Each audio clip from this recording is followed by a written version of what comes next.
CNN, in my view, should be the place where both sides can watch. And I don't think that you can say that CNN is anything but fair. I mean, look at that. We covered President Biden's exit from the race very closely, the pressure on him to get out. And I feel like I can speak with authority on this. I'm from Alabama. I'm from a very red state. I have a very conservative family, a lot of them who are Trump voters. They watch my show every night. And I think they know that they can trust me, that, you know, we call bullshit on every side. It seems the tension between Kaitlan Collins and Bill Maher is far from over. Collins is still pushing hard against conservative values, even if it costs her reputation. On the other hand, Maher isn't backing down either. In my previous video, I covered the heated history behind their clash. Now, I'm sharing the latest updates from both sides, along with reactions that have everyone buzzing. Don't forget to subscribe so you never miss a video like this. I'm Kaitlan Collins. I'm inside the East Wing of the White House right now. And if you look over my left shoulder, you can see the portrait of President Barack Obama. That, of course, was his presidential portrait that was unveiled a few years ago and installed here at the White House. One question that we had coming in was whether or not that portrait would remain up. We've seen Trump removing the portraits of his former officials at the Pentagon, like General Mark Milley and his former Secretary of Defense, Mark Esper. But so far, all the portraits in the East Wing of the White House still appear to be up. Seems like Kaitlan Collins and CNN have nothing better to do than go after Trump and take shots at people like Bill Maher. If they actually had important news to cover, I doubt they'd be spending time focusing on presidential portraits in the White House, unless, of course, they're just looking for another way to criticize Trump. Spoiler, we'll get into that soon. But really, with real issues like economic crisis on the table, CNN is diving deep into portraits. Talk about strange priorities. And viewers are noticing. One comment called it a stupid thing to be reporting on at a time like this, while others pointed out that this is exactly why CNN is struggling. One person bluntly said, the reason her network is going out of business is because they focus on the unimportant. Some even compared Kaitlan Collins to Jim Acosta, calling them both sensationalists. As for Collins, some feel like she wasn't just covering the story, but was disappointed that more portraits weren't removed.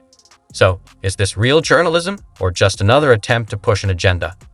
Let me know your thoughts in the comments. Mr. President, I wanted to challenge you on one of the statements that you made in the tail end of the campaign in the midterms. That here we go. If you don't mind, Mr. President, that this caravan was an invasion. As you know, Mr. President, I consider it to be an invasion. As you know, Mr. President, the caravan was not an invasion. It's a group of migrants moving up from Central America towards the border with the U.S. Thank you for telling me that. I appreciate it. Why did you characterize it as such? Because I consider it an invasion. You and I have a difference of opinion. The comparisons are tough to ignore, aren't they? But let's focus on the real issue here. Kaitlan Collins and CNN didn't just end up talking about White House portraits by chance. The media doesn't work that way. Every segment, every headline, every so-called investigation is carefully planned, especially when it comes to targeting Trump and stirring up controversy. So, was Collins genuinely concerned about the history of presidential portraits, or was she simply looking for another reason to stir up outrage? If Trump had removed certain portraits but left Obama's up, you can bet she'd find a way to turn that into yet another scandal. And this is exactly why Bill Maher has called her out. Right now, her reporting feels less like real journalism and more like political theater. See for yourself. What do you think about the fact that Kamala doesn't talk to the press? In a way, I feel like it's more insulting than what Trump does. And Trump says you're the enemy of the people, which is pretty bad. What she's kind of saying is, I don't need you. I'm not talking to you. You don't matter. You're not relevant anymore. To me, that's even worse than I hate you. It's like, I don't think about you. I don't know if it's worse than denigrating the press on a daily basis, which is what Donald Trump did. I mean, I covered him in the White House every day as a correspondent. See what I mean? The question was simple. Why did Kamala Harris avoid talking to the press before the presidential election? But instead of answering that, Kaitlan Collins did what CNN often does. She pivoted straight to Trump. Rather than holding the vice president accountable, she used Trump as a distraction, dodging the real issue like it was a ticking bomb.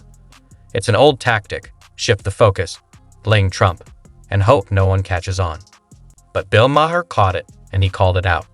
Honestly, you blame Trump for calling CNN the enemy of the people, when this is the kind of reporting they push. When a so-called journalist can't answer a simple question without turning it into another anti-Trump rant, that's not journalism. That's activism in disguise. It's biased, it's dishonest, and it's why trust in mainstream media is at an all-time low. This wasn't about getting answers. It was about running interference for Kamala Harris. And the worst part, CNN thinks people won't notice. But Bill Maher sees it for what it is, and he's not afraid to just call it gushing out. about how great a speech it was. And I think she did fine. I didn't think it was as good as they were making it out to be. It does look like tokenism. It's kind of like the same as The View. I don't think that you can say that CNN is anything but fair. Everyone who was speaking last night, it's not like they were all Democrats. I mean, Dana Bash, Jake Tapper, Abby Phillip. They come across giving that way. analysis. They come across that way. In a moment like that, it was like 5-1. Bill Maher didn't hold back. He straight up compared CNN to asterisk, The View asterisk. I mean, talk about having guts. He's one of the few willing to call out bias, even when it's coming from his own side. And honestly, that comparison had me cracking up. Of all the talk shows in America, Maher basically said CNN and asterisk, The View asterisk are cut from the same cloth. That's not just a burn. That's a 5-alarm roast. Think about it. Asterisk, The View asterisk is daytime TV's chaotic mess, where facts are tossed aside and shouting matches pass for debate. And now, Maher is saying CNN is right there with them. Brutal. But is he wrong? When CNN's reporting is just as loaded with bias, spin, and emotional outbursts as asterisk, The View asterisk, maybe it's time they accept the comparison. At least asterisk, The View asterisk owns up to being opinion-driven drama. CNN, still pretending it's real journalism.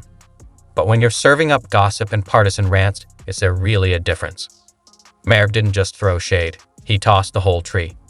And CNN? They're still standing there, pretending it's a sunny day. How many days after Trump is sworn in before this effort to carry out the mass deportations begins? I know you said it starts on day one, but after how many days will we actually start to see that happening? Day one. I love that slight dramatic pause from Tom Homan before he dropped the hammer. It was like Tom Homan's brief pause before responding wasn't hesitation. It was all part of his strategy. It was like he knew exactly what was coming, had his answer ready, and was just waiting for the right moment to hit back. Kaitlan Collins asked the question, but let's be real, it was pretty predictable. These exchanges often follow a set pattern.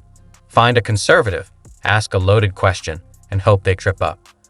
But Homan wasn't just ready, he was ahead of the game. That pause, it wasn't doubt. It was calculated, letting Collins think she had the upper hand before completely flipping the script. And that's what made his response so satisfying. The typical media playbook ran straight into a wall of facts and logic, and the narrative fell apart right in front of us.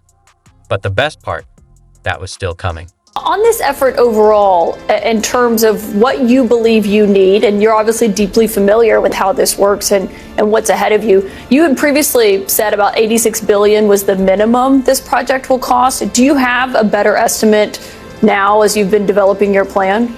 I never said 86 billion. That was a CNN reporter that said 86 billion. Another hit for the so-called border czar. Did you catch CNN's classic trick? First, they planned a narrative. Then, just like clockwork, they try to make it look like it came straight from Trump's camp. It's the ultimate bait and switch. Take that $86 billion figure. Tom Homan never mentioned it, CNN did. But here comes Kaitlan Collins, asking a question like Homan himself brought up that number. It's like planting evidence and then acting surprised when they find it. This is the game. CNN introduces a number, lets it float around, and then ambushes conservatives with it, presenting it like an undeniable fact. And if you push back, suddenly, you're the one spreading misinformation. It's manipulative, dishonest, and honestly, it's getting old. But Homan? He wasn't having it. He saw the setup and took it apart, piece by piece. And that's the best part. Watching CNN's narrative fall apart when real facts come into play is like watching a magician get caught with a trick. Awkward. Embarrassing. And oh, so satisfying. Say this, 86 billion. I mean, what price you put on the young women that have been murdered and raped in this country? What price you put on, the lives of all these little girls? That, there's numerous cases. What price you put on national security? Because we know a record number of people on terrorist watch that's been called on the southern border.